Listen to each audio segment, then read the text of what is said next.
जिन्नाओं की चाल, दो फाड़ हो भारत माँ का भाल।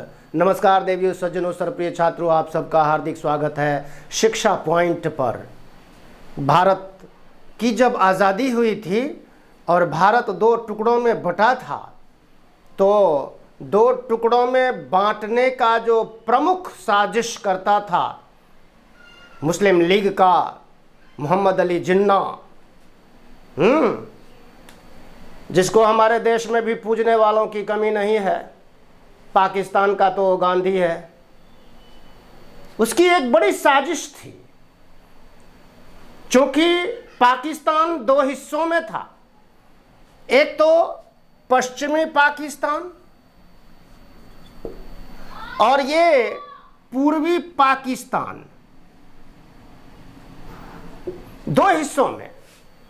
जब ये उसको दो टुकड़ों में पाकिस्तान मिला तो उसने साजिश रची और अंग्रेजों के सामने ये प्रस्ताव रखा कि ये जो हमारे दो टुकड़े दिए हैं आपने बांट करके, हिंदुस्तान से अलग करके, इसके लिए हमारे को मार्ग चाहिए।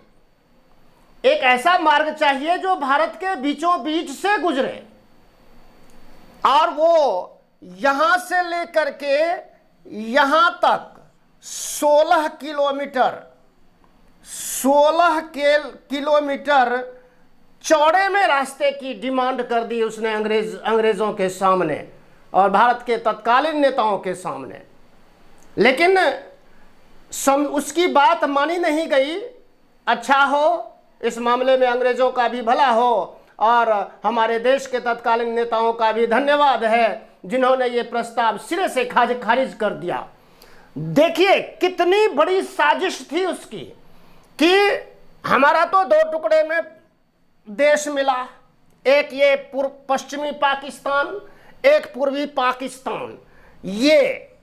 अब ये दोनों के बीच में 16 किलोमीटर की चौड़ाई वाला रास्ता चाहिए, है ना। और भारत भी इसी तरह से दो हिस्सों में बट जाए, एक उत्तर और एक दक्षिण। ये साजिश थी उसकी। ये 16 किलोमीटर के दायरे में उसने अपना सब कुछ बनाना था, है ना। सब शहरों का निर्माण करना था, सड़क का निर्माण करना था, रेल मार्ग का निर्माण करना था और बहुत सी चीजें थी जिसका निर्माण करना था। और सबसे बड़ी बात कि भारत के भी दो टुकड़े करने की साजिश थी, वो करने में वो नाकाम रहा। लेकिन दोस्तों, आज वर्तमान स्थिति में जो भारत में कुछ लोग बैठे हुए हैं, टुकड़े टुकड़े गैंग के नाम से जाने जाते हैं ऐसे लोग, भारत में गद्दार किस्म के जो लोग बैठे हुए हैं ना, उनकी भी मंशा यही है कि कब भारत के दो टुकड़े हों, दो नहीं कई टुकड़े हों, है ना। हमारे देश की प्रतिष्ठित यूनिवर्सिटी में ये नारे लगते हैं, भारत तेरे टुकड़े होंगे हजार, है ना। ये इस तरह के नारे लगाए जाते हैं और हमारे देश के चाहे वो लेक्चरर, प्रोफेसर, बुद्धिजीवी, नेता सब उनके साथ होते हैं। और ये कन्हैया कुमार जैसे गद्दार किस्म के स्टूडेंट जो एक गैंग बनाते हैं और इस तरह की हरकतें करते हैं और फिर राजनीति भी ज्वाइन कर लेते हैं। बताइए, ऐसे लोगों को राजनीतिक पार्टियां जो शरण देती हैं, अपने दल का नेता बना लेती हैं, ऐसी पार्टियों की मानसिकता कैसी है भारत देश के बारे में और उनकी देशभक्ति कितनी संदिग्ध है, ये सोचने की आवश्यकता है। ये जो टुकड़े करने की स्थिति है और यहाँ पीओके है, जिसको भी लेने की जरूरत है और आने वाला समय ऐसा होगा जो वो हमारा हिस्सा होगा। जब लड़ाई हुई थी ना और कराची तक सेना पहुंच गई थी हमारी, तो वो पूरा का पूरा हिस्सा भी हो सकता था भारत का, लेकिन वो नहीं हुआ। वो हमारे तत्कालीन नेताओं की नाकामी है, बहुत बड़ी नाकामी है। यहाँ से लेकर इधर चाइना वालों ने इधर बहुत सारी जमीन हड़पी हुई है, इधर अरुणाचल प्रदेश में, इधर ये लेह लद्दाख का बहुत सारा हिस्सा उन्होंने हड़पा हुआ है। उसको भी लेने की ज़रूरत थी और है, उसके लिए भी चीज़ें चल रही है बड़ी तेज़ी से। तो वर्तमान जो परिस्थिति है उस परिस्थिति में ये जो टुकड़े करने की साजिश देश में चल रही है, जो देश को टुकड़ों में बांट करके खुश होना चाहते हैं, ऐसे लोगों से भारत के आम लोगों को सजग रहने की आवश्यकता है। सजग रहें, हमारे युवा, हमारे बुद्धिजीवी, हमारे देश की आम जनता सजग हो जाए, नहीं तो देश को तोड़ने वाले, बांटने वाले लोग बहुत हैं जो इसी देश में रहते हैं, कहीं और नहीं।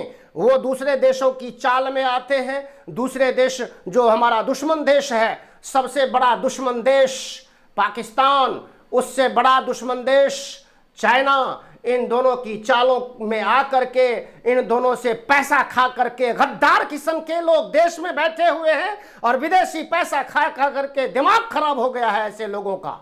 ऐसे लोग गद्दार किस्म के लोग हैं। उनकी पहचान, उनको अब अपना अस्तित्व खतरे में नजर आ रहा है, तो तरह तरह की चीजें कर रहे हैं। कभी फला आंदोलन, कभी फला आंदोलन, कभी कुछ, हर तरह की चीज़ों को विवाद बनाते हैं, है ना। महंगाई है, ये है, वैक्सीन की कमी हो गई, ये हो गया, वो हो गया। ये तरह तरह की बातें करने वाले लोग किसी दुश्मन से कम नहीं हैं।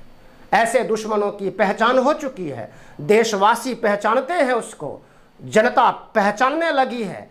सतर्क रहने की आवश्यकता है और ऐसे लोगों को सबक सिखाने की सख्त ज़रूरत है, ताकि ये जो हमारे देश को, अखंड भारत को, इस भारत को, इसके भाल को फोड़ना चाहते हैं, इसके कपाल को फोड़ना चाहते हैं, जो हमारे मस्तक है, भाल है कश्मीर, इसको भी हड़प करके यहाँ से पंडितों को भगा दिया। क्या क्या चीज़ें हुई हैं ये दुनिया जानती है, हम ही नहीं जानते, पूरी दुनिया जानती है। आज़ाद मुल्क में, आज़ाद देश में ऐसा हुआ।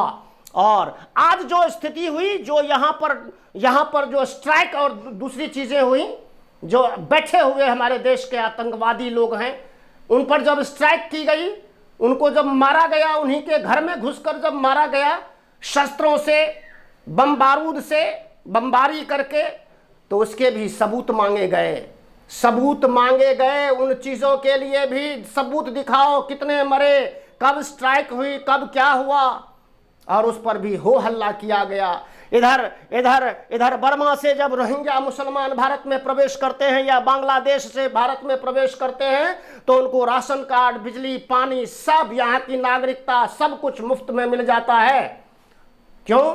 क्योंकि उनको वोट बैंक बनाने की आवश्यकता है, और वो हमारे देश में गंदगी फैलाते हैं, हत्याएं करते हैं, लूट खसोट करते हैं। ऐसे लोगों के पक्ष में जो पार्टियां खड़ी होती हैं, भारत की आम जनता सब मूक दर्शक बन करके देखती नहीं रह सकती, चुपचाप नहीं रह सकती। इसीलिए एक ऐसी सरकार को चुना है, जो सरकार इन सब चीज़ों की साजिशों का पर्दाफाश करके उन पर प्रहार करने में लगी हुई है। तो कुछ लोगों को दिल पर चोट महसूस होती है। ऐसे लोगों से सावधान इंडिया, सावधान। धन्यवाद। अभी तक चैनल को सब्सक्राइब नहीं किया तो प्लीज़ सब्सक्राइब कीजिए, लाइक कीजिए, शेयर कीजिए, कमेंट कीजिए और बेल आइकन को भी हिट कीजिए। धन्यवाद। नमस्कार। जय हिंद, जय भारत, जय भारती।